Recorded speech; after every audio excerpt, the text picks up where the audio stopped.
Welcome to the Prepper Almanac. Thank you for joining us today. It is deeply appreciated. In today's video we are going to discuss how a prepper can build the perfect bug-out bag. And if I give you value in today's video, please like the video and subscribe to the channel. I would appreciate it. Life is as unpredictable as the events that happen within it.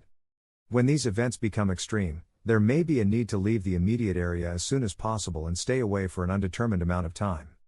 One of the best ways to be prepared for such a scenario is to use a bug-out bag filled with supplies to get you through at least the first 72 hours.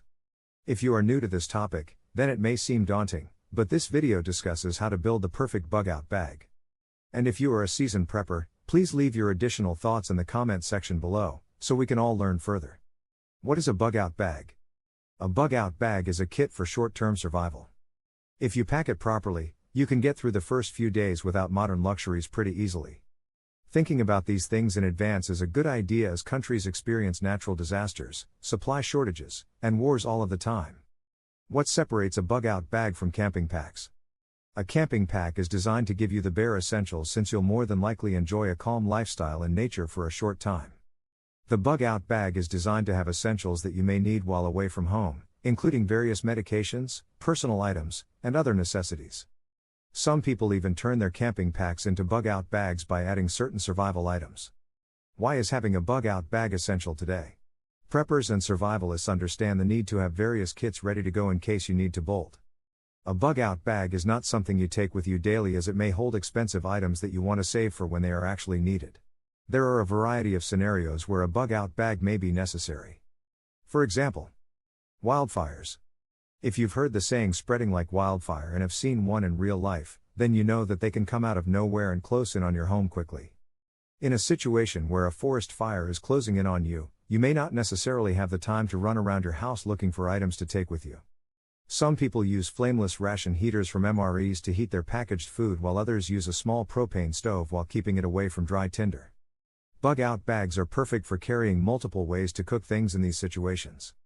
If your area is subject to wildfires every year, be sure to treat your bag with a fire retardant chemical to ensure the items within stay safe. Flooding. Flooding is one of the most terrifying natural disasters because of how quickly it can sneak up on you. It can be the result of strong storms, overflowing waterways, and sewers backing up. Panicking during a flood can be catastrophic as your thoughts are scattered and you more than likely won't be able to gather the things you need before it's time to bail. An easy-to-access bag with all of the vital items can give you the precious minutes you'll need to evacuate your home. Food and goods shortages. Supply shortages, logistical problems, and recalls are some of the ways that shortages affect people in their day-to-day lives. In the event of a major shortage where vital goods are not coming in, you might need to bug out for a bit. Shortages can lead to desperate times for many, which can increase criminal activity. A bug-out bag lets you carry the essentials with you, as well as some protection in case you meet some dangerous people on the way out. War and invasion. War is a time that shouldn't be wished upon anyone. Chaos, death, and extensive damage can cause extensive trauma, heightened emotions, and fractured thoughts. Having your packs ready to go by your escape route can make an otherwise terrifying and chaotic time easier to navigate since you won't have to worry about going back to get anything. Biological terrorist attack. We have all been through lockdowns and other extraordinary measures in our lifetime. A biological terror attack can devastate a population through widespread contamination of the people. In an event of something as catastrophic as this, there may be an official warning from authorities to get out of Dodge. Since these orders are usually given promptly, you have to act quickly and get anything you need. What should go inside a bug-out bag? Some will require fewer items while others will need to pack a few bags to support them in the coming days. There is no wrong way to pack your bug-out bag as long as you get everything you need, and as long as it isn't too heavy. It is recommended that your bag weighs no more than 20% of your body weight. As far as what to put in your bag, it helps to break it down into survival categories. This can include things like food, water and water filtering, fire starting, cooking, shelter, clothing, communication. There are a few tweaks here and there which we will discuss, but keep these categories in mind when figuring out your personal bug-out bag checklist. Basic items. In keeping the simple theme alive and strong, you'll want to focus on what is important. Any extra fluff items will take up space and weight, and not be usable in the long term. Food storage bags such as Ziplocs are great for compartmentalizing your items and keeping them dry. Another important thing you should do is take an inventory of what's in the bag, write it on a piece of paper, and slide it into one of the front or side pockets for easy reading. Here is a list of basic items to consider putting in your bug-out bag. Bic lighters. Sewing kit. First aid items. Allergy meds. EpiPen. Sunscreen. Tourniquet. Electrolyte powder. Water purification. Membrane filter, life straw. UVC light. Tarp. Sleeping bag or quilt. Mylar blanket. Rain gear. Thermals. Headlamp or flashlight. Knife or multi-tool. Duct tape, cordage, zip ties. Compass and maps. Toiletries. Sanitary napkins. Toilet paper.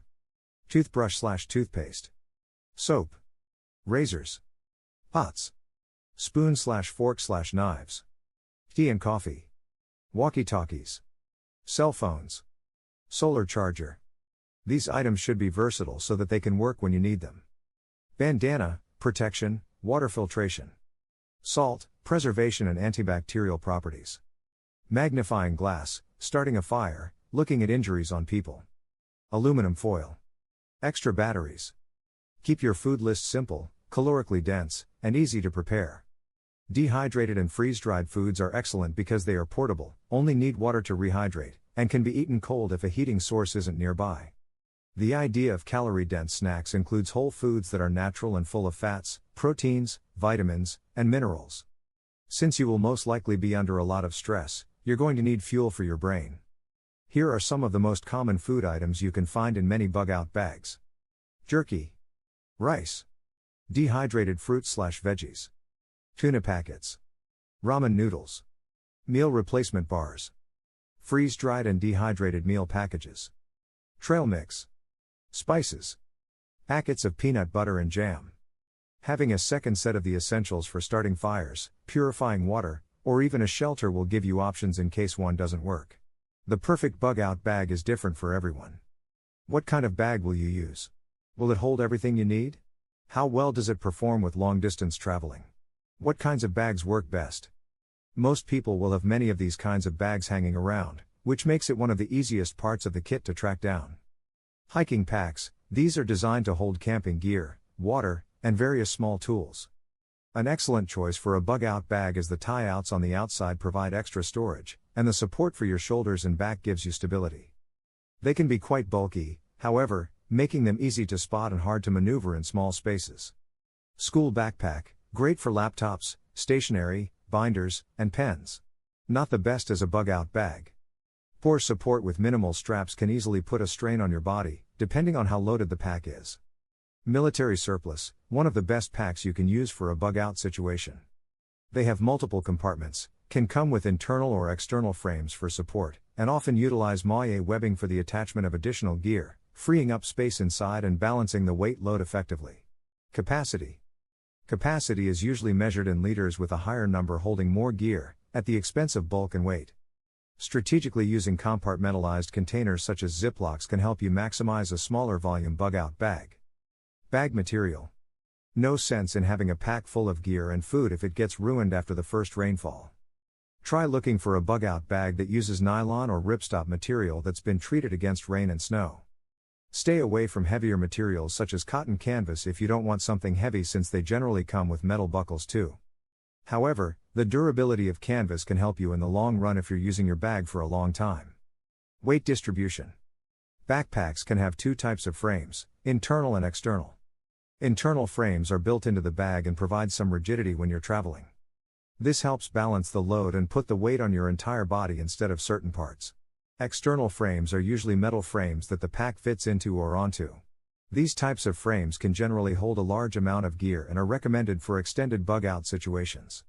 Organization. The ideal setup for a bug-out bag is to have one main compartment with 3 to 4 smaller compartments to store other items. Organization becomes a problem with a bucket bag since you only have one large section to put your stuff in. In a survival situation, having quick access to some of these items could mean the difference between life and death. Final thoughts: take your time and methodically plan your bug-out bag according to your needs. Doing a dry run with your freshly packed bag will highlight any deficiencies. Keep with your original plan unless the situation calls for a change. Having a clear head with a strong focus can help you and those around you make it through any disaster. As we wrap up today's video, if you have any questions or if there are any topics that you would like discussed in the future, let us know in the comment section below. We love to get video ideas from the community. And let us know what you think of today's video as well. We always appreciate input. Be sure to like today's video and subscribe to the channel to learn more about prepping and share the video with others that may have a passion for prepping or are curious about prepping in general. In addition, to support the channel, feel free to click the thanks button below. And lastly, we have put some links to some prepper supplies that you might want to check out in the description below. Thanks for watching the Prepper Almanac.